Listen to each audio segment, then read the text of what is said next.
Hello. Good evening, everyone. It's so nice to see such a large turnout again. First of all, I'm Jessamy Jones. I'm the executive director here at the Springfield Museum of Art. It has been such an honor and pleasure to work with all of our partners and to be the host site for our Springfield Community Civic Education Series for Informed Citizenship. So as many of you know, because I saw many of you last time, that this is the second in our series of 6 conversations. The last time we had to keep pulling out more chairs for the event. Tonight we set up more tables and more chairs, but still had to keep pulling out more chairs for the event. So I think that shows the type of commitment and engagement we have here in Springfield, and that's very exciting. So thank you all for being here tonight, and it's a pleasure to see you. I'd like to thank our sponsors for the event. I'd like to thank the Springfield News Sun. Suzanne Klopfenstein and Allison Swanson are here. Thank you so much for being here tonight, and thank you for your sponsorship. I'd like to thank Wittenberg University, the Springfield Foundation, the United Way, Crable Family Foundation, Seven Wing Creative, and for us to be part of this has been such a joy. So thank you so much. I hope you're also enjoying our beautiful new spaces here at the museum. In case this is your first time that you've been here since our North Wing renovation, we've been open for 6 months and it has been active. And this is this is just another beautiful example of how this space was intended to be used. I'd like to pass this off to Dr. Rob Baker. Rob is going to share a little bit more about how this series came together, and he's going to introduce our speaker tonight. Thank you all for being here. Thank you for being engaged citizens in Springfield, and it will be lovely to spend the next hour with you. Thanks so much. Thanks, Jessamy. Thanks for coming again tonight. You guys, if you were here the previous time, you know that we had a good conversation, and I'm glad to see some of you brought some friends, so thanks for doing that. Some of you are here for the first time. This got started about March 1st or so when I got a text from Tracy Tackett, Commissioner Tackett, former student of mine. She said, is there a way we can get some people together in this community to kind of talk about some issues, learn a little bit more about our political system? I said, sure, I'm in on that. So it came together pretty quickly. The sponsorships came along pretty quickly. We're greatly appreciative of that. So thanks again to the News Sun for your coverage. It's been really good to have the publicity and the other sponsors that Jessamy mentioned as well. We greatly appreciate their support. I'm delighted to introduce to you my very good friend and colleague, Dr. Staci Rhine. She is a professor of political science at Wittenberg and has been here for quite a long time, 30 years, 30. Yeah, and came in 94. And Staci is an American politics specialist, primarily in American political behavior. She has taught courses in public opinion, campaigns and elections, political parties, but most significantly related to tonight's topic, she's a specialist in media and politics. And she's going to have some interesting things to talk about. She has a PhD from the Ohio State University, although she's from Iowa. So she has that Iowa caucus experience growing up.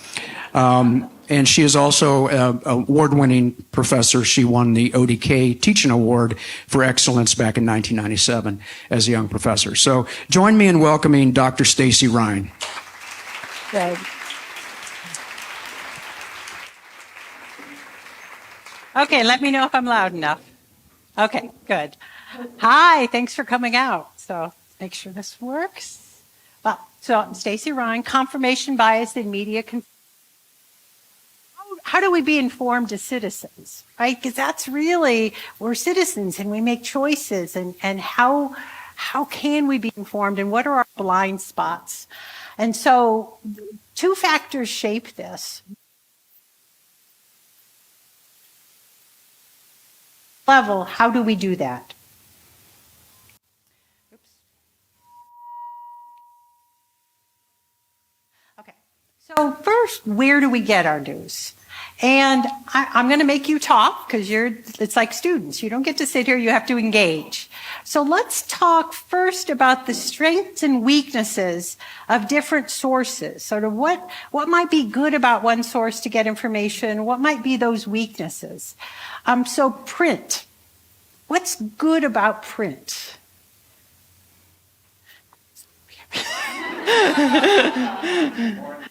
It's more in depth, and that's context. You can, if you're confused, you can go back and reread it. They're longer. Not all of them. Some are very short.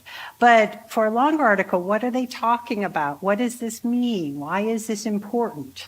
Having the opportunity to do that.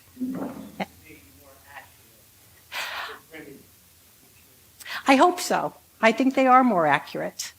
We can talk about our criticisms of them because I spend a lot of time on that in class too. But yeah, because your reputation is why people will keep paying for the newspaper.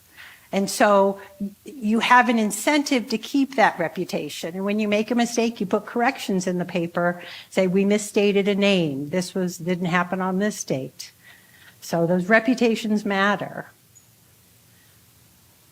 Yes, sir. Similar to ways that has to go through the editorial process, we have sources that can go back. Yeah, so there's a process it goes through. I love print, my bias right here. What is killing print in the marketplace? Well, why are newspapers, I heard it, why are newspapers so much more expensive now? And I heard it back here. What's social media doing? Advertising. So it's getting all the advertising dollars, okay? Some of you are old enough to remember, like me, where'd you look if you needed a new car or a home to buy? You looked in the paper. So all of that advertising money went to newspapers. You know where it is now. And so newspapers are expensive because they've lost all of that advertising revenue.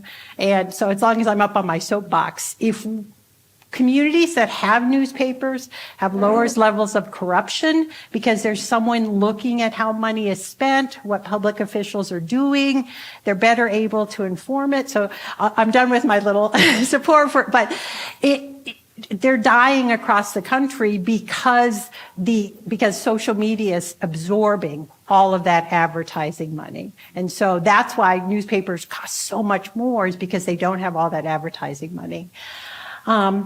Television.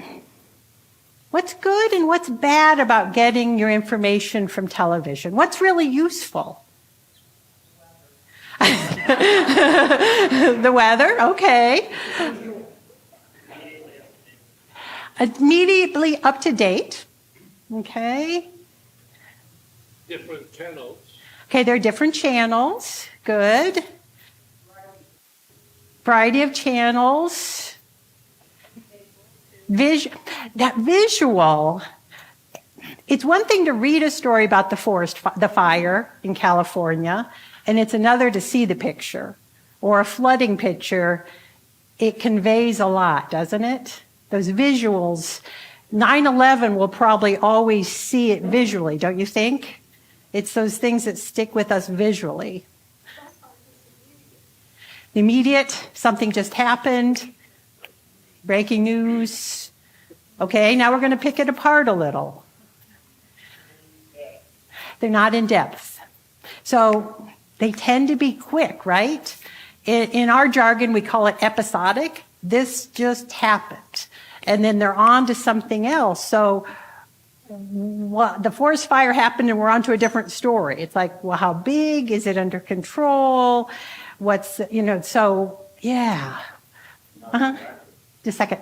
Breaking news is often without any context. Yeah, this happened. And also, oftentimes it's like, you consider that news? Okay, because you're waiting, breaking news, expecting something very exciting, and it's not particularly. Well, with the advent of cable television, news became 24 hours, and they find they have difficulty filling all that time, so they have a lot of stuff that you wouldn't want to.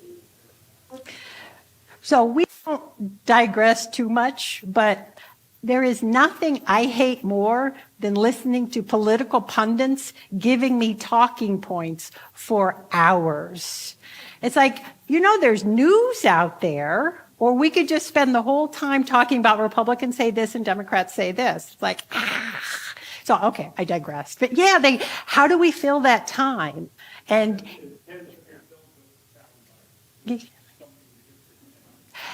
they could fill it with news, but that's really expensive to collect and maintain, to do original reporting every hour. And so it tends to be like those sound bites or something visual happened, and how do we fill this time? Yeah. Uh-huh.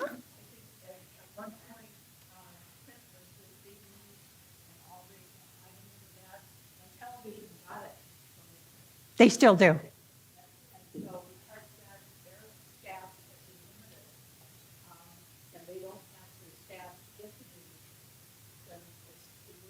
Yeah, they still rely on television. This paper reported today, and you realize who's investing in the news because it is often reporting what a newspaper or magazine or someone found today. Yeah, so there's an investment there, and how much are we willing to invest? Well, I want to add something to the newspaper.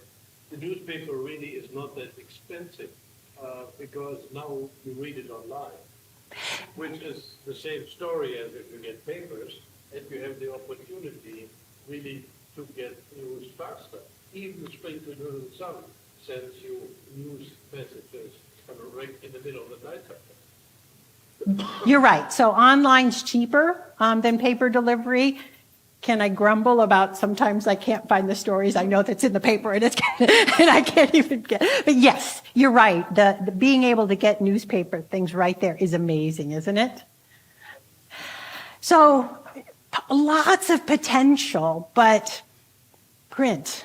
Radio is sort of similar, really high quality sources, really low quality sources.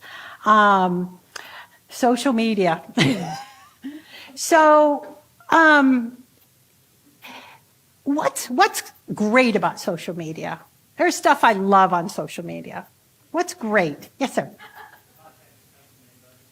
Okay, content can come from anyone, which could be useful. So I've done some home repair and learned how to do some stuff, and is that neat? That I can do it. But the can come from anyone we're going to come back to. Yes. Algorithms tailor what I want to hear. Okay, we're going to have to stop here now. So the algorithms tailor what I want to hear. So if you saw my article in the paper, if I do lots of searches for is the earth flat, it's going to keep sending me stuff about how the earth is flat and how all this evidence suggests it. And then it's also going to know she's crazy. Let's send her other stuff equally insane because she's a mark. Okay? I'm not joking. Okay? They've done this really cool stuff. Like if every one of you did the same search on a topic, every one of you would get slightly different results. You realize the problem here, right? So on the one hand, that's great. So when I want to do some repair and it keeps sending me stuff and I can find that works well, but you realize where we're going with this. So our online searches have the potential to wall us off from competing and true information. So the world's flat. All my sources say so, and it gets reinforced. Now, obviously, we're thinking politics too, but I want to step back, and it's broader than politics, and our ability to navigate problems and choices are shaped by that. So it's amazing, it's free, it's on your phone, it's awesome, but it's feeding you what you think you want. What else does it feed you? What's their incentive? What do those companies want you to do? They want you to buy. which we won't digress on consumerism, but yeah. They want you to share it. Do they want you to spend 2 minutes or 2 hours on their app? Okay, so how do they do that? Okay, so lots of links. Shocking, making you angry.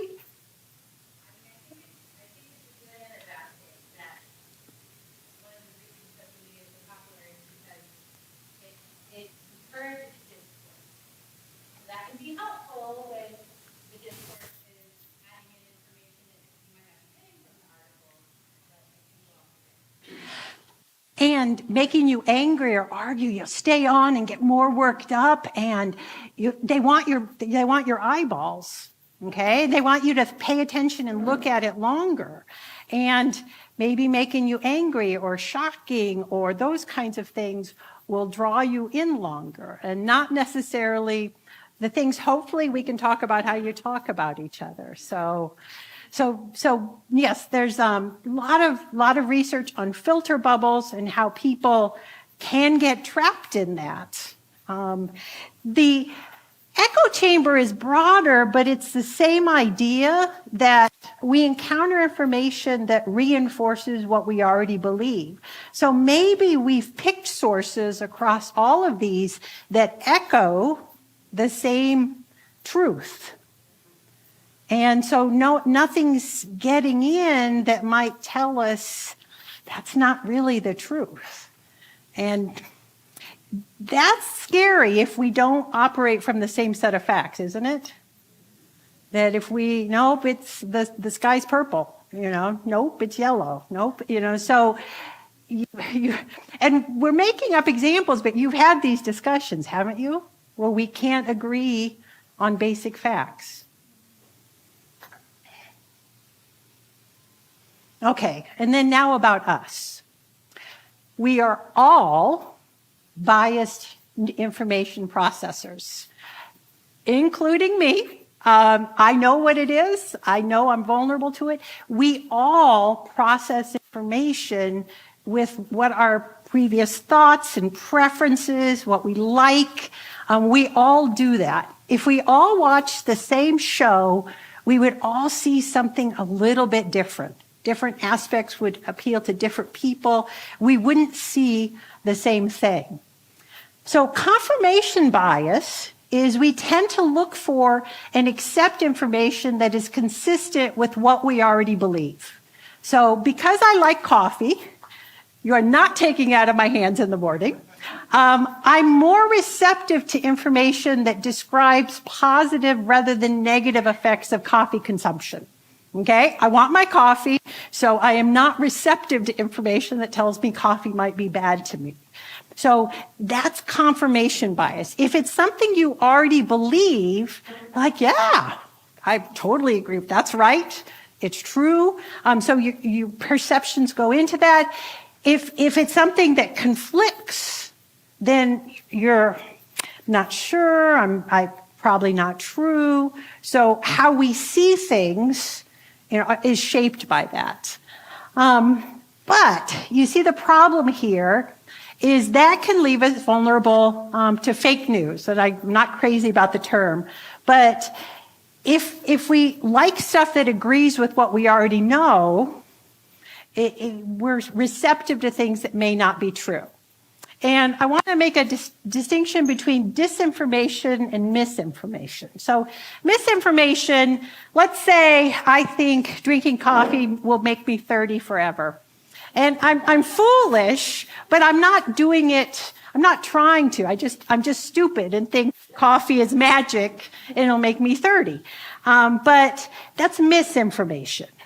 Now, disinformation is if, say, tea companies got together and put out an effort to say, drinking coffee is going to kill you, and so drink tea.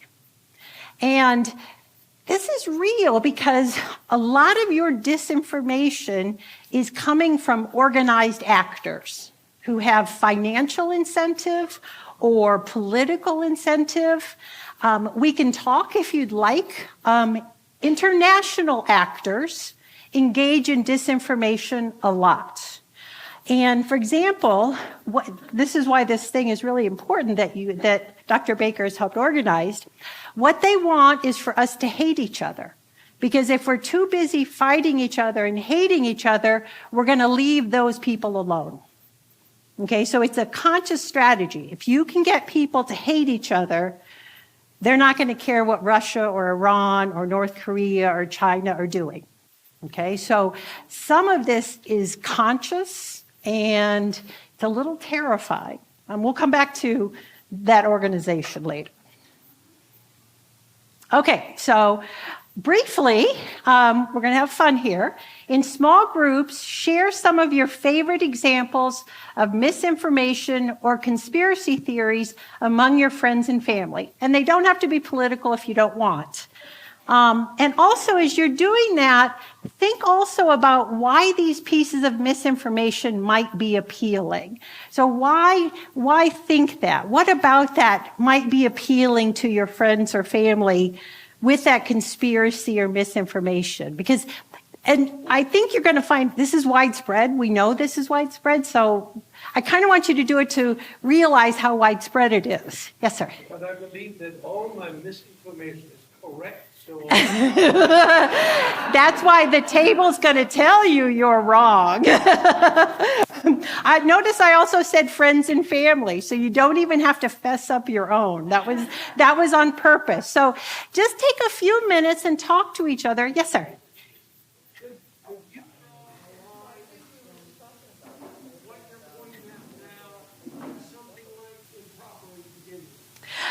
It's a competition to define that history, isn't it? That didn't really happen, or didn't do it as you said. Absolutely. And so it isn't even the current, just the current. It's revisionist all the time. So, rewriting that and why it's important to realize when that's happening. well, I think from the beginning. Right, finding new diaries. We might find new diaries that give us different perspective. We might find there were new actors involved in some famous event that we're like, we didn't know that. And so you're right, learning something new versus, hiding something that makes us uncomfortable, for example. Yes.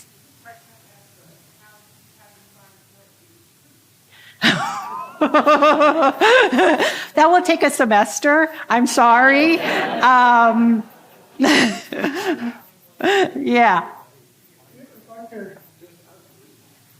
If I could connect something that is this question along with the newspaper, that was exactly.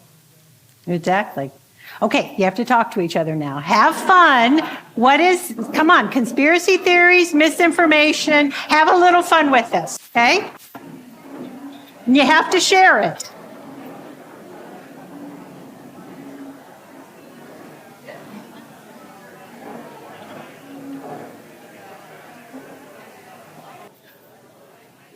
Okay, are you ready to share your stories?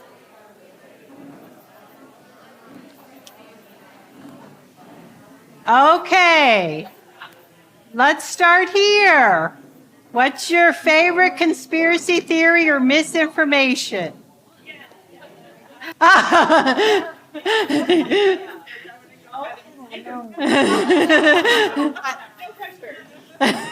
was, yeah. The last thing that I was saying was that I have a friend who believes in lizard people, Lizard people. who believe that they're like skin, they're underneath a human skin, but they'll come out in this. And I don't know a lot more of it because I just kind of just shut it down and say, I think, oh, really? Yeah, I didn't read that. But So why do you think that desire comes from to think they're lizard people? I think she's a little artsy. I think she's more, I just think her mind may be open to other things, and she's not always in a black and white world. But Okay. as much. It's kind of exciting to imagine there might be lizard paper, isn't it? Think about the excitement. Okay, we're going over here. You weren't? They were. We're coming back to you, though. Okay, they are. We had health, personal health, misinformation, things you read online. Now, what do I believe? Am I going to do vinegar this week, or in my case, melatonin? And then we had political misinformation, but I was just thinking, I just read this afternoon before I came about a retired lawyer who just got scammed out of $750,000, most of his life savings, by somebody telling him he was part of the cure to this international syndicate that was trying to rip old people off. And in seeing that excitement, I guess that's disinformation, but his thinking about it was the misinformation that this could be real. And so it added excitement and possibility to his life. That's a really good point. Like, why, if the lizard is exciting, isn't it? And these are, we're going to finish up with the political and the health and the financial. They are so much more closely related than you think initially. And the scam stories are just terrible. Okay, there. You want to start in the back? Yeah, so here's one, a proven misinformation. Okay. This is from the AP, July 22nd, 2021. President Joe Biden offered an absolute guarantee Wednesday that people who get their COVID-19 vaccines are completely protected from infection, sickness, and death from the coronavirus. The vaccines are extremely effective, but breakthrough infections do occur. And the Delta variant driving cases among the unvaccinated in the U.S. is not fully understood. Also, Biden inflated the impact of his policies on U.S. jobs created in the first half of the year, blah, blah, blah. So did AP say that it protects everyone? I'm a little... He quoted him. That said it protected everyone? Well, Joe Biden said it. Mm-hmm. That was his quote. Okay, read it to me again. President Joe Biden offered an absolute guarantee Wednesday that people who get their COVID-19 vaccines are completely protected from infection, sickness, and death from the coronavirus. Then the AP adds, the reality is not that cut and dried. So that's what that was their... They're fudging on it? I would always, whenever you get quotes, I would always go back and check. Did they say that? And always is that a real quote? Because the other thing, we can go down the rabbit hole if you want. There's a lot of that so that's, yeah. So always double check. Good. Okay. Stable.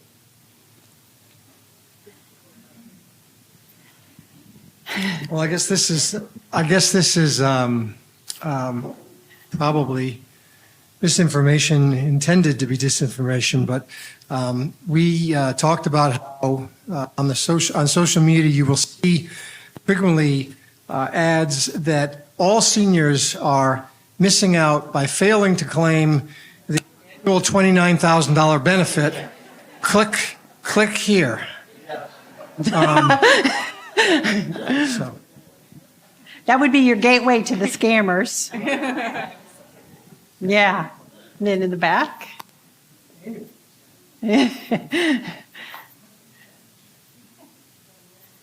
Or how about Ohio will pay you to put solar panels on your roof? I mean, there's just so many. The notion that January 6th was a tourist event, that was that was the first thing we thought of. And just a lot of, as Dr. Grove said, personal health misinformation, particularly about the matter of choice and abortion rights and immigration. And I can lose 20 pounds by drinking this tea in a week, too. Okay? Yeah. We'll do that one, too.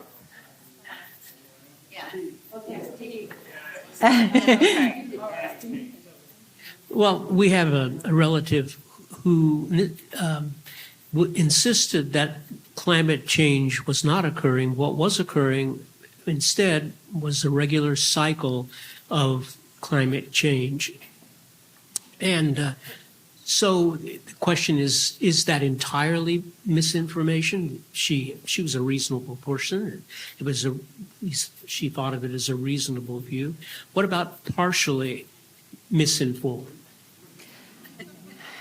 So that's a good question.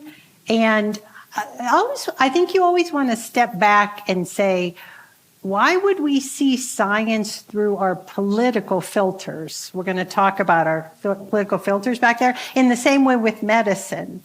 Like, I wouldn't ask a politician what I should do if I have a sore throat or something. And so always, if it's a science question, do I listen to politicians or what does the science say? But as we're going to talk about in the next one, we all use shortcuts, and politics is one of those shortcuts, and why that might be a problem. Same on the health information, that who do I want to ask, Dr. Groves or my state rep? I don't know, but even like stepping back, and it's like, who should I be listening to? Is always a good thing to think about. Who's the source? Yes. But my gut tells me that I can lose 20 pounds if I drink the tea in 3 days. Yeah. So because that's what I want to believe. And don't touch my coffee. Don't touch my coffee, okay? Want to go to that table?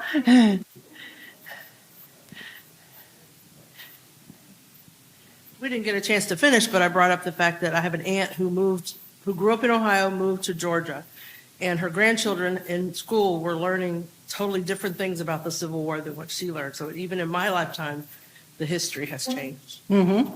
And where you are in the U.S., the teaching of the Civil War looks a lot different, doesn't it? And for the same reason, where you sit, probably affects that information. Okay. Things are always taken out of often taken out of context. And so you have a quote, but then you don't have the background around it. And so misinformation comes from that, I think. Yeah, that's a very good point. Sort of what's the broader thing, what was happening, which in the quick news you often don't get. Yeah. Okay. We had several. One was Sandy Hook, when all the children were killed in Connecticut, and that Jones, the TV personality, insisted on it never happened. And that was and the other one was Pizzagate, where Hillary Clinton was the head of a pedophile ring, and that's what the Democrats were. And today, there was a shooting there because of that. So I don't know what's the motivation. Yeah. And you realize, like, imagining small children being shot is so awful that you might create this alternate reality, and that might be acceptable to you because it's too awful to imagine children being shot. Think about the motivation behind accepting something so awful. We focused on health-related things, nutrition and nutrition information and how confusing it can be, and in sound bites, how difficult it is to figure it out. But also here in Springfield, the fluoride in the water situation. And it happened before my time here, but I guess there were cartoons in the paper, am I correct? That might have depicted a certain way of thinking about it. Okay. So we talked about a little ice cream story, that there's been some doctoral students who have done research, and ice cream actually, having ice cream every day, a little bit of ice cream every day, wards off diabetes. And it apparently is actually true. It's been proven 3 or 4 times by doctoral students. But when the doctoral students take it to their professor, the professor won't let that information get out. So we don't know it. So I want you all to know you can eat ice cream and ward off diabetes. I believe that. That is true. Tracy, yeah. See, I am motivated to believe that. Yeah, so that was a really important thing in political science too. Association is not causation. So just because they both occur doesn't mean one caused the other. Okay. Yeah, I went to the conspiracy theory angle as what is the ultimate conspiracy theory? Who shot JFK? How did Marilyn Monroe die? I mean, those stories around there, right? There's a plethora of, I believe this, I believe that. And they still continue today with different theories. Mm-hmm. Never telling.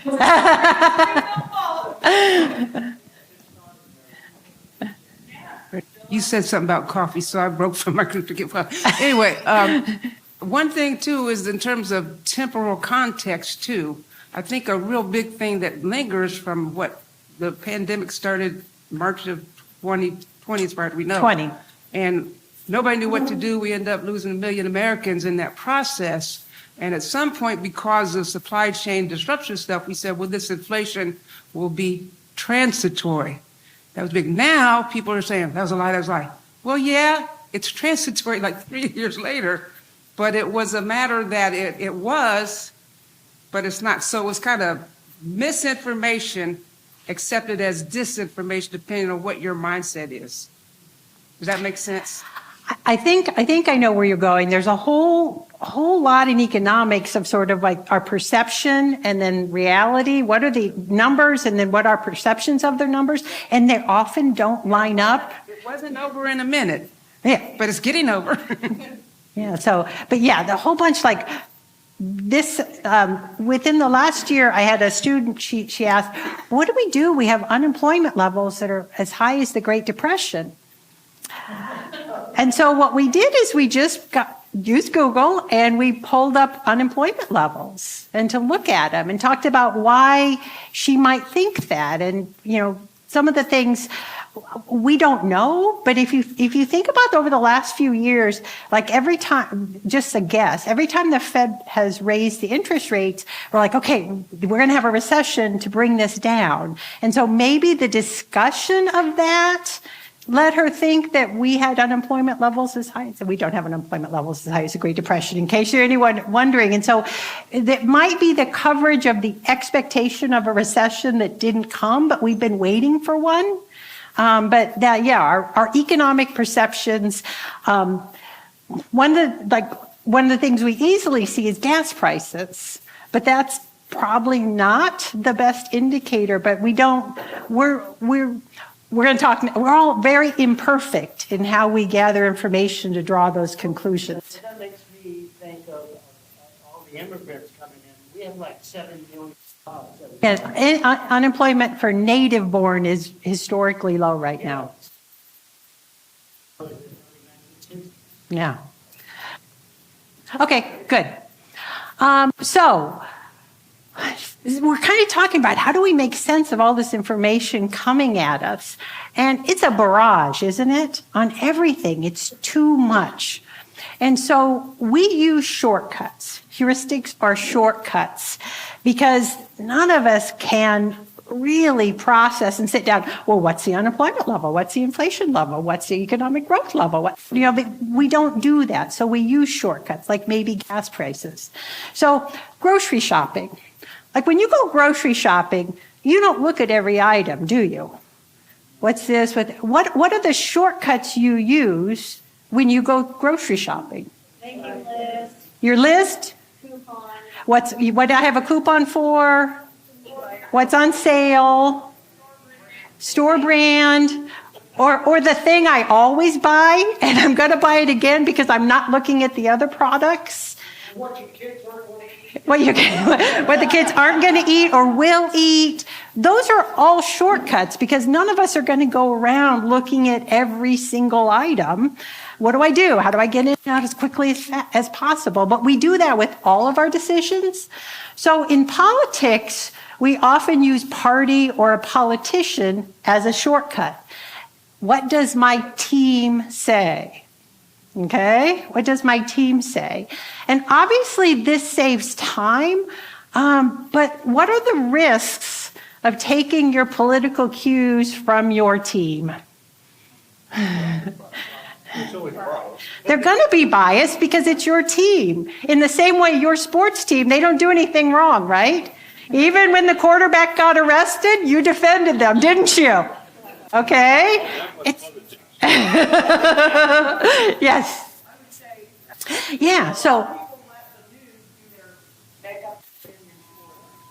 which would be okay if you sampled a lot of different sources, but if you're in an echo chamber, you can see the problem. If it's reinforcing that the world's flat and that's all the information you're getting, what else is problem? So it's biased. Let's keep going with that. Yeah. Yeah. What's the other team proposing? What are my choices?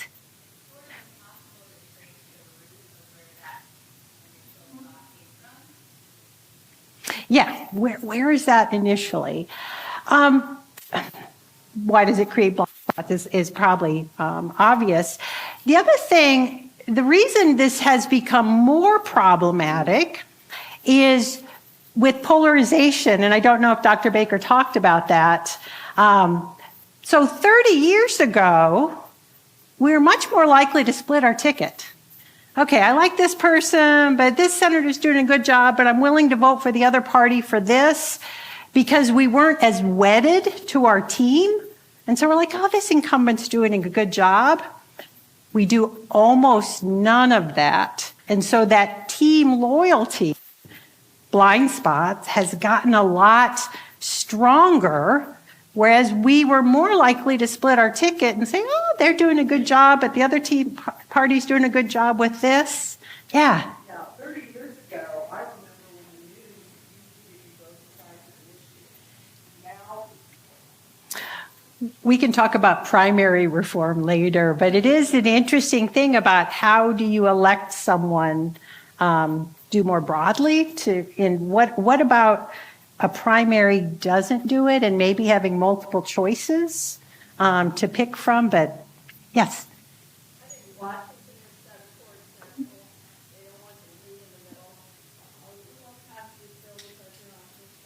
We're reflecting their behavior. They're the cue, and we're reflecting it.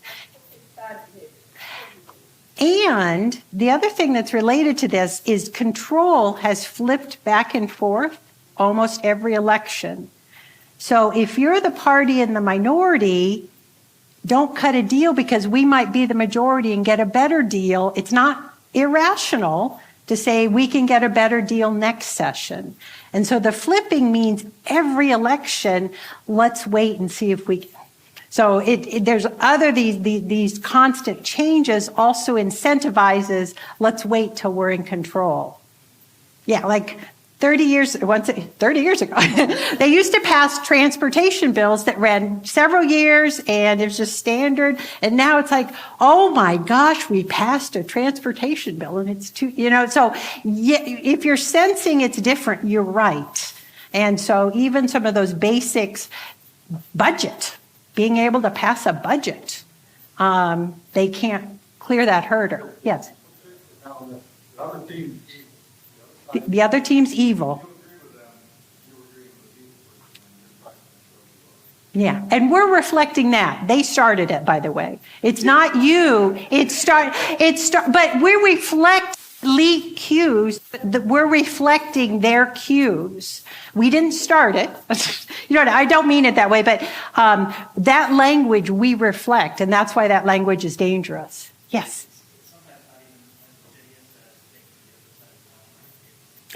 And you know what?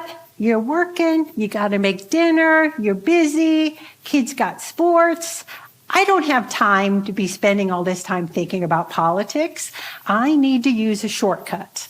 And so it's the same as grocery shopping. I'm not going to study this. Yes? I hear people say, and it's not true anymore, but politics is local. So politics and politics is legal. And also, you're reflecting. First of all, there are legitimate reasons to criticize Washington, so I agree with you, but send me there to fix the mess in Washington is a really common campaign refrain that you reflect, and they're like 20 years later, they're still there. But it's easy to run against against it. But I want you to think in the next thing, we're going to talk about what attacking those institutions that has an undermining effect on democracy too. So the same people who are doing it to get reelected, send me back to that awful institution that I have been paid for by 10 years.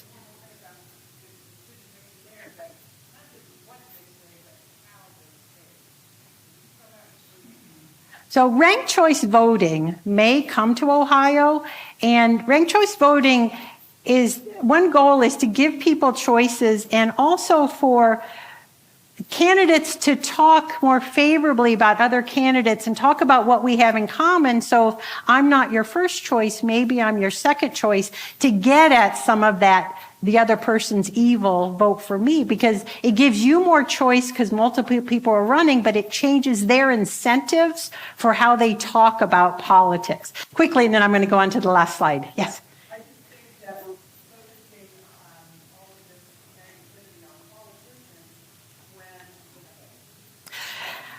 It's true, and it's also true that politicians run against the media, because then you won't believe them when they tell you that the politician's been having an affair with his staffer. So some of that is an inoculation effect. If I blame the media, you won't believe that when I'm caught embezzling or something. So you're right. Our trust in the media is really low. But if you ask people about their sources, it's much higher. So there's this kind of, I hate the media, but my sources are really trustworthy. And so that's what they say. Oh, it worked. Okay, so I want to talk about the 2020 election and the misinformation about it being stolen. And I'm sure there are people in here that think it was stolen. I think that's why we need to talk about it, because you want to talk about why that's appealing. And we need to work through that, because leaving it stolen is a real scar if you think it is. So that's why I think we want to talk about that. Why is it appealing? Back to what's our motivation? Why is it appealing to think an election is stolen? Yeah, if your candidate didn't win, you don't like it. It hurts to lose, doesn't it? It creates the anger and emotion that drive things forward.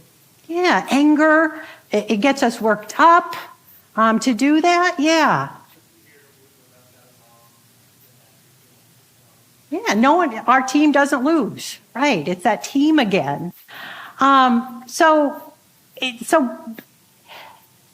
I didn't know I was going to have the Board of Elections here, so I am thrilled, and I'm going to put you on the spot for a second. What are some of the safeguards that the Board of Elections do to prevent voter fraud? I'm sorry, they did not know this was coming, but I didn't know they were going to be here. It was a perfect opening. We answer this question a lot in our day-to-day work.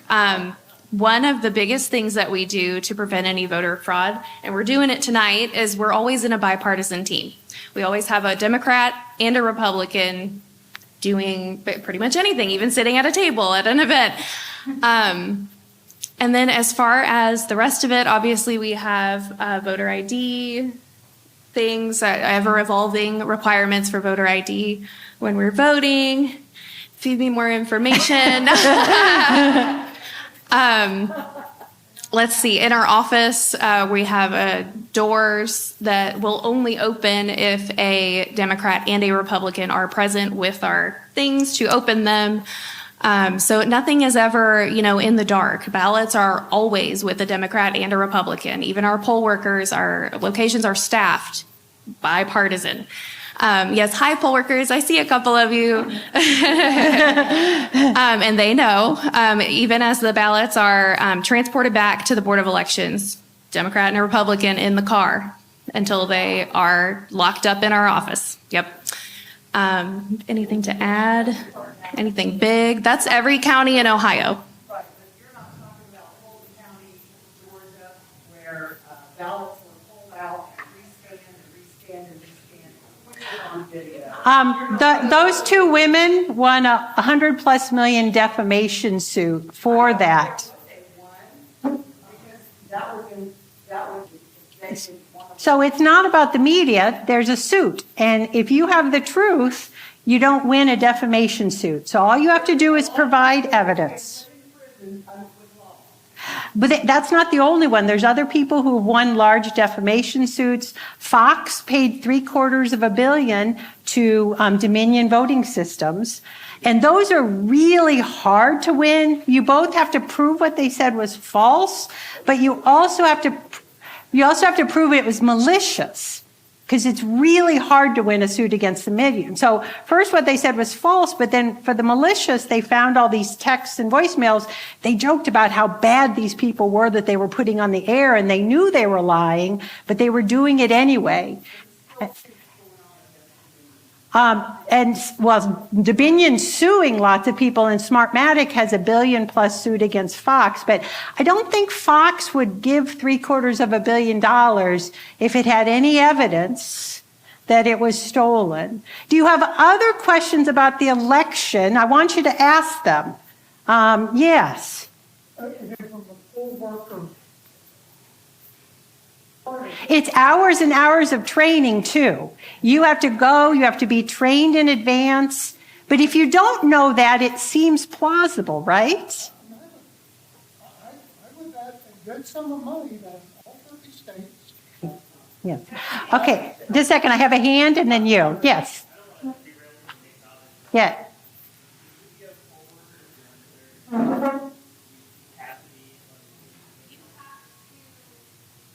I'm sorry. Yes, right here.